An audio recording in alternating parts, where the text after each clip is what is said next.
2 ഡിസിഷനാണ്. ഒന്ന് ലിഡിയുമായിട്ടുള്ള ലൈഫ്, അത് കഴിഞ്ഞ് പിന്നെ ഈ ജോലി രാജിവെച്ച് സിനിമയിലേക്ക് വരാനെടുത്ത തീരുമാനം. അതിനപ്പം പറഞ്ഞത് എനിക്ക് തോന്നുന്നു 1 വർഷത്തിനുള്ളിൽ പ്രൂവ് ചെയ്തോണ്ട് പറഞ്ഞു അല്ലേ? ഇല്ലെങ്കിൽ ദുബായിക്ക് വിസ അടിക്കാനായിട്ട് ഒരു കസിൻ്റെ അടുത്ത് പറഞ്ഞു വെച്ചിരിക്കണം.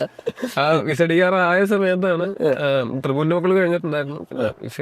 എന്നാലും വിസ അടിക്കും എന്നുള്ള അവസ്ഥയിൽ നിൽക്കുമ്പോഴാണ് ABCD വില്ലൻ വേഷം ഒരു ട്രെയിനിങ് പോയിന്റ്. അവിടെ നിന്ന് പിന്നെ അങ്ങോട്ട് മൊയ്തീനിലേക്കും പിന്നെ അങ്ങോട്ട് പ്രേക്ഷകർക്ക് അറിയാവുന്ന പോലെ എത്രയോ നല്ല സിനിമകൾ, അതിൻ്റെ വെറൈറ്റി വരുന്നു. പക്ഷെ ആ സമയത്തും ബോഡി ബിൽഡിങ് അതൊക്കെ കുറച്ച് ശ്രദ്ധിക്കുന്നുണ്ടായിരുന്നു ആ സമയം. ഇതിലേക്ക് മിസ്റ്റർ തൃശ്ശൂരായിരുന്നു അല്ലേ?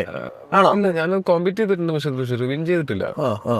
മിസ്റ്റർ യൂണിവേഴ്സിറ്റി ആ സമയത്ത് വിൻ ചെയ്തിട്ടുണ്ട് 2009. അന്ന് ഈ ബോഡി സ്പോർട്സ് താല്പര്യമായിരുന്നു എനിക്ക്. നല്ല ആഗ്രഹം ഉണ്ടായിരുന്നു.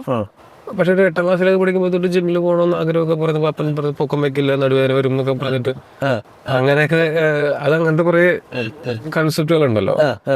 അത് കാരണം കൊണ്ട് അന്ന് ജിമ്മിലേക്ക് വിട്ടിരുന്നില്ല. ഓക്കെ.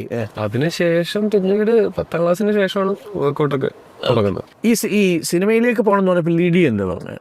അത് ഞാൻ ചില ഒരു തവണ ഞാൻ എൻ്റെ ഒരു കൂട്ടുകാരനായിരുന്നു കോളേജ് കഴിഞ്ഞിട്ട് ഇന്റർവ്യൂസ് അറ്റൻഡ് ചെയ്യുന്ന സമയത്ത്. അപ്പൊ ഞങ്ങള് TCSന്റെ ഒരു ഇന്റർവ്യൂ അറ്റൻഡ് ചെയ്യാൻ വേണ്ടിട്ട് തിരുവനന്തപുരം വരെ പോകണം പാർക്കില്. അപ്പോ അതിന് ഒറ്റയ്ക്ക് പോകാൻ മടിയായതായത് ഒരു കമ്പനിക്ക് എൻ്റെ ഒരു കൂട്ടുകാരനെ വിളിച്ചു. അങ്ങനെ ഞങ്ങൾ പോയി. അവന് ജോലി കിട്ടി, എനിക്ക് കിട്ടിയില്ല. അപ്പൊ അന്നാണ് ഞാൻ ചിന്തിക്കുന്നത് ഇതല്ല എന്റെ മേഖല, അപ്പൊ പിന്നെ എന്താണ് പറ്റുന്ന മേഖല. അങ്ങനെ ഇരുന്ന് അന്ന് വൈകുന്നേരം ഞാൻ ലിഡിയോട് സംസാരിക്കാൻ നമുക്ക് എന്തായിരിക്കും ഫ്യൂച്ചറിന് ഞാൻ അങ്ങനെ ആലോചിക്കുകയാണ്. ഇത് എനിക്ക് ചിന്തിക്കാൻ പറ്റുന്നില്ല. മായാനദിയിലെ മാത്രമായിരുന്നോ നിങ്ങൾ ആ പ്രേമിക്കുന്നത്? അങ്ങനെ അതിന്റെ അംശങ്ങളുണ്ടായിരിക്കും, പക്ഷെ അങ്ങനെയല്ല, അത് വ്യത്യാസമുണ്ടല്ല. എന്നിട്ട് ഞാൻ അവളോട് പറഞ്ഞതെന്ന് വെച്ചാല് അപ്പൻ കൃഷിയൊക്കെ ചെയ്യുന്നത് കണ്ടിട്ടുണ്ട്. പക്ഷെ അത്രയും അപ്പൻ അധ്വാനിക്കുന്നത് അത്രയും അധ്വാനിക്കാനൊക്കെ ബുദ്ധിമുട്ടായിരിക്കും.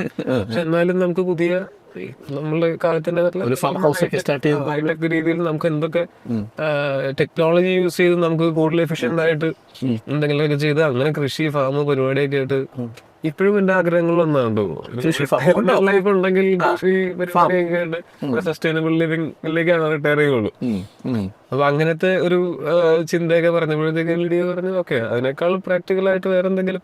അപ്പൊ ഞാൻ അങ്ങനെ ചിന്തിച്ചില്ല വേറെ സിനിമയോട് എന്തെങ്കിലും ഇൻട്രസ്റ്റ് ഉണ്ട്. അപ്പൊ ലിഡിയ ചോദിക്കാന്നോട്ടെ. അതെന്താ വെച്ചാൽ ഞങ്ങൾ ഒരുമിച്ച് ഇവിടുന്ന് കോയമ്പത്തൂർക്ക് ഒരുമിച്ച് പോകുന്ന സമയത്ത് ഞങ്ങള് ഈ പറയുന്ന ഞാൻ തൃശ്ശൂർ നമ്മുടെ KSRTC ബസ് സ്റ്റാൻഡിൽ നിന്ന് ഞാനാ സിനിമാ മംഗളം വെള്ളി ചരിത്രം തുടങ്ങിയതൊക്കെ മേടിച്ച് വെച്ചിട്ട് ഇത് മൊത്തം വായിച്ചു വരുന്നത് ഒരു പാലക്കാടൊക്കെ ആവും.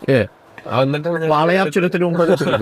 ലിഡിയോട് എന്തൊക്കെയുണ്ട് വിശേഷങ്ങൾ എന്ന് ചോദിക്കുന്നത്. അപ്പൊ എനിക്ക് അതും പിന്നെ ഞാൻ ഈ വീക്കെൻഡുകളിലൊക്കെ അവിടെ 10 രൂപയ്ക്ക് നമുക്ക് AC തിയേറ്ററിൽ സിനിമ കാണാൻ പറ്റുന്ന സംവിധാനമുണ്ട്. ഫ്രണ്ട് റോളിൽ ഇരിക്കണം 3 സിനിമയൊക്കെ കാണും.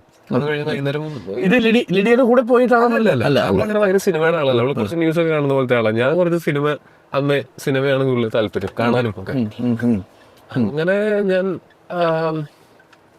ലിഡിയുടെ അടുത്ത് പിന്നെ എല്ലാ ദിവസവും രാത്രി നമ്മൾ ഫോണിൽ സംസാരിക്കുന്ന സമയത്ത് ഞാൻ കണ്ട സിനിമയുടെ കഥ, അതിനകത്ത് എനിക്ക് ഇഷ്ടപ്പെട്ട എലമെന്റ്സിന്റെ കാര്യങ്ങളൊക്കെ പറയും. ഇതൊക്കെ അവള് പോയാലും ബോറടി ആയിരുന്നിട്ടുണ്ടായിരിക്കണം, പക്ഷെ എന്തായാലും കേട്ടിരിക്കും. പിന്നെന്ന് പറഞ്ഞിട്ട് വെറുതെ നീ എന്ന് പറഞ്ഞിരിക്കുന്നതിനേക്കാളും എത്രയോ ബെറ്ററാണ് ഞാനൊരു സിനിമയുടെ കഥ ഞാൻ കണ്ടത്. അങ്ങനെ അപ്പൊ ആ സമയമൊക്കെ ആയപ്പോഴത്തേക്കും ലിഡിയക്ക് ഇത് എന്റെ സിനിമയിലും എനിക്ക് ഒരു ഇഷ്ടമുണ്ട്. ഞാൻ അവളോട് തുറന്ന് പറഞ്ഞിട്ടില്ലെങ്കിലും എനിക്ക് സിനിമയോട് അങ്ങനെ ഇഷ്ടമുണ്ടെന്ന് അവൾക്ക് മനസ്സിലായിട്ടുണ്ട്. അത്ര കൊല്ലമായില്ലേ.